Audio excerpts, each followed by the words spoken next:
Avant de commencer, je veux juste dire un gros merci à tous ceux qui ont pris la peine de voter pour le film qui va être critiqué dans cette vidéo. Je sais bien que ça a pris pas mal plus de temps que je pensais avant qu'elle voie le jour, mais que voulez-vous? Je m'attendais pas à rencontrer autant d'imprévus back-to-back, d'un décès en famille, en passant par des problèmes de caméra, jusqu'à même une cheville foulée. On dirait qu'il n'y a rien qui m'est pas arrivé. Mais bon, on n'est pas ici pour s'apitoyer sur mon sort, on est là pour parler de marde. Donc, bravo à tous ceux qui ont voté pour Snakes on a Train, j'espère que vous allez être contents. Moi, quand j'ai appris la nouvelle, je l'étais un peu moins, mais c'est pas grave. C'est pas parce que c'était genre la 4e fois que je le voyais puis qu'un revisionnement était bien loin dans la liste de mes priorités de vie que j'étais pour baisser les bras avant même d'avoir essayé, hein. Ça paraît peut-être pas vite de même, mais je suis un warrior, moi. Mais bon, faut que je l'avoue, c'est un excellent film pour faire débuter ma nouvelle intro pour les Crap of the Crap. Donc, je vous retiens pas plus longtemps. Merci les tripeux, puis bonne vidéo!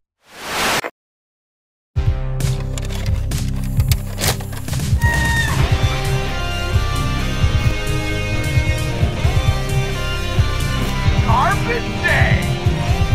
Bullshit, I did not hit her. I did not. Oh my God!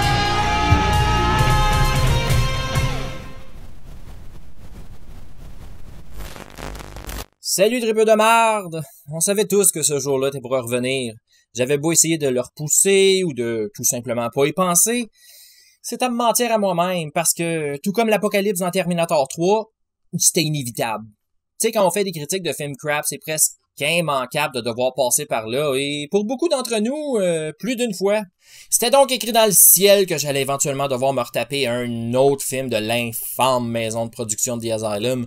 Petit rappel pour ceux qui s'en souviendraient pas ou pour ceux qui seraient tout simplement pas au courant, The Asylum est une maison de production qui se spécialise en ce qu'on appelle le mockbuster, c'est-à-dire qu'elle produit majoritairement des rip-offs éhontés de films très attendus qui sortent habituellement au cinéma. Jusqu'à ce jour, j'avais seulement critiqué 2 de leurs productions, soit Abraham Lincoln vs. Zombies et Titanic 2. Mais là, ça a bien l'air, j'ai pas le choix de vous en parler d'un autre. Ok, j'ai un petit peu précipité les choses sans le savoir en incluant 2 titres de leur répertoire d'un choix du sondage que choisit le film critiqué aujourd'hui, mais bon, c'est pas comme si ça changeait vraiment quelque chose. Au final, c'est quand même moi qui ai poigné pour regarder toutes ces mardes-là. Excusez, tripeux, c'est juste que j'ai beau l'avoir mis dans les choix du sondage, je pense que je suis pas encore prêt mentalement à revoir Snakes on a Train. Juste à y penser, j'ai un frisson qui me parcourt la colonne. Je m'imagine ouvrir le boîtier, puis j'ai un sentiment d'inconfort teinté de dégoût qui m'envahit. Vous pensez peut-être que j'exagère, que je fais ça pour le show, mais si vous pensez ça, c'est clair que vous avez pas vu ce film-là plus d'une fois dans votre vie.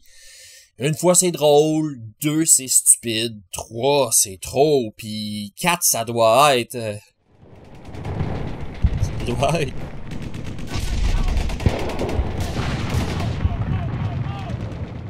T'es capable, Dan. C'est peut-être 1h30 de ta vie que tu reverras plus jamais, mais après ça, tu devrais être bon pour un méchant bout. Go, Callis!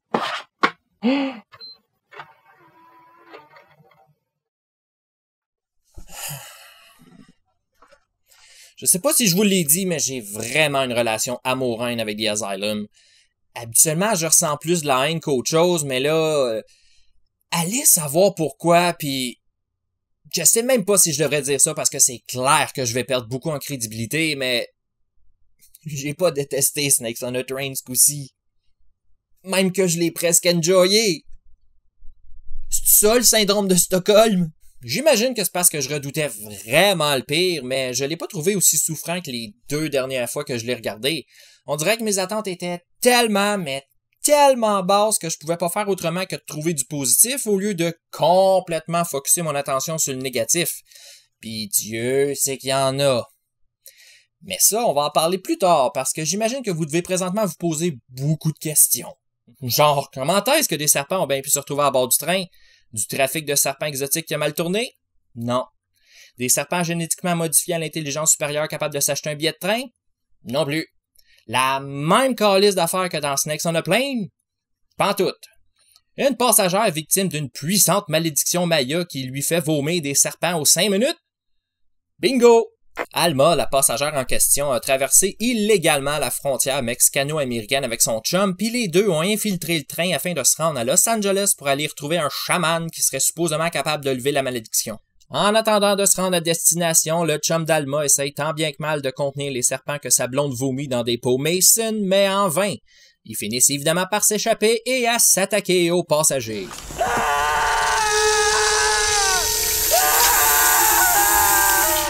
Le boîtier du film nous promettait plus de 3000 serpents en liberté, mais en réalité, il doit bien y en avoir une vingtaine tout au plus, dont la moitié sont en plastique. Il y a 3-4 couleuvres, une tête d'anaconda en mousse, un serpent géant CGI, puis that's about it. À part ça, le boîtier nous promettait aussi plus d'une centaine de passagers / victimes potentielles, et sans surprise de ce côté-là aussi, c'est une déception. C'est beau s'ils sont une douzaine.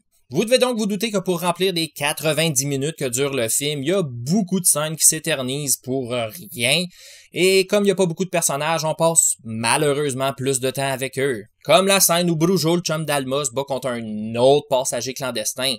Non seulement ça mérite pas de durer aussi longtemps que ça, mais en plus c'est chorégraphié comme de la marde. Mettons qu'on est loin de Roddy Piper contre Keith David dans des livres.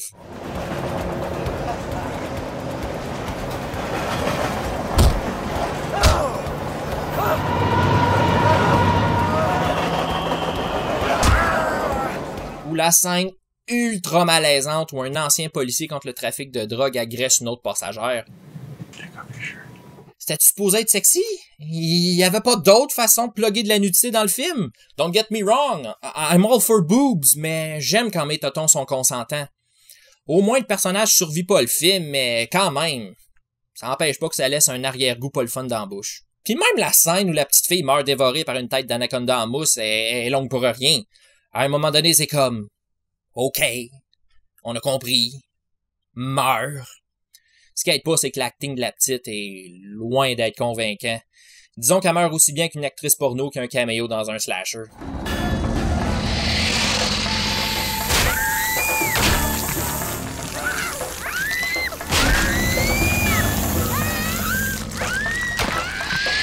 Mais bon, comme dans tout bon film de The Asylum, ce qui est divertissant, c'est de remarquer tous les défauts puis à quel point le manque de budget est flagrant. Puis ils ont tellement tourné coin rond dans celui-là que il y en a même plus de coin. First, pendant les 10 premières minutes du film, les personnages principaux parlent seulement espagnol puis ils sont pas sous-titrés. À cause de ça, la première fois que j'ai regardé le film, j'étais sûr que j'avais pas mis le DVD dans la bonne langue, mais non! C'est juste parce qu'il était trop cheap de mettre des sous-titres. Après ça paraît que les wagons du train ont pas été nettoyés avant le tournage. C'est pas des farces, il y a de la poussière qui s'échappe des sièges recouverts de duct tape quand les acteurs s'assoient dessus. Je veux bien croire que c'est parce que c'est un train qui passe dans le désert, mais ça, c'est exagéré. Puis y a pas seulement que les sièges qui sont dégueulasses, les fenêtres aussi, elles sont tellement sales qu'on voit même pas à travers, puis ça donne l'impression comme si le train était jamais vraiment en mouvement. Au moins, ils ont pensé à mettre des ventilateurs à l'extérieur pour simuler le vent. On y croit pas plus, mais un morceau de robot pour l'effort. Next, l'audio est très inégal. Il y a souvent des effets sonores qui auraient mérité d'être descendus de beaucoup de décibels. C'est particulièrement dégueulasse dans la scène de combat et dans la scène finale. À part ça, les effets spéciaux sont horribles, autant practical que CGI. Les acteurs sont mauvais, on se fout éperdument des personnages puis de leurs problèmes. L'histoire est absurde, puis pour couronner le tout, c'est crissement mal monté. Mais tabarnak, que toute cette torture-là vaut la peine pour la fin! Puis comment ça finit? Honnêtement, je sais même pas si vous êtes prêts à le savoir, mais d'après vous, avec tout ce que vous avez comme information présentement, c'est quoi la conclusion logique à toute cette histoire rocambolesque? Pensez-vous que ça va bien se terminer? Pensez-vous que nos deux tourtereaux vont se rendre à destination puis vont réussir à lever la malédiction? Ou vous êtes plus du genre pessimiste puis vous vous imaginez que le train va juste crasher puis tuer tous les passagers? Peu importe ce que vous avez en tête, je peux vous garantir que ce sera jamais aussi flyé que ce l'est en réalité. Tenez-vous bien.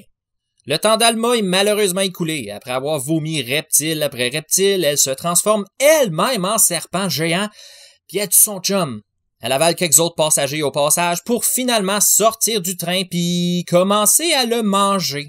Heureusement, il y a une couple de passagers qui réussissent à sortir avant que le dernier wagon soit englouti, puis une fois dehors, un des survivants, Un apprenti chaman sort de sa poche une amulette Maya puis il se met à réciter une incantation. Tout à coup, il y a une espèce de vortex qui s'ouvre dans le ciel puis le serpent est aspiré par celui-ci. La menace disparue, le vortex se referme. Tout le monde se regarde avec un air de what the fuck, y compris le spectateur, puis le chaman s'en va. Fin. Avouez que ça sort calissement de nulle part. Puis s'il y en a un parmi vous qui me dit qu'il l'a vu venir, c'est simple, je le crois pas. Puis là, à l'aide du film, la fin ex aequo avec la scène où l'enfant meurt. Je sais bien que je me suis plaint qu'elle mourrait aussi bien que Marion Cotillard dans The Dark Knight Rises, mais que voulez-vous? Je peux pas m'empêcher de lever mon chapeau à une scène qui ose montrer un enfant mourir on-screen. Je sais pas si vous allez l'avoir vu venir celle-là, mais Snakes on a Train va retrouver sa place dans ma collection. C'est un mal nécessaire en ce monde, puis j'ai décidé d'en être le gardien. Ce rôle-là va m'appartenir tant et aussi longtemps que j'en aurai la force, et c'est seulement sur mon lit de mort que je vais désigner un successeur. Donc, en attendant le jour fatidique, je vais replacer Snakes on a Train dans ma bibliothèque et je vais continuer à explorer les bas-fonds du cinéma parce que ma mission est loin d'être terminée. À la prochaine, les tripeurs.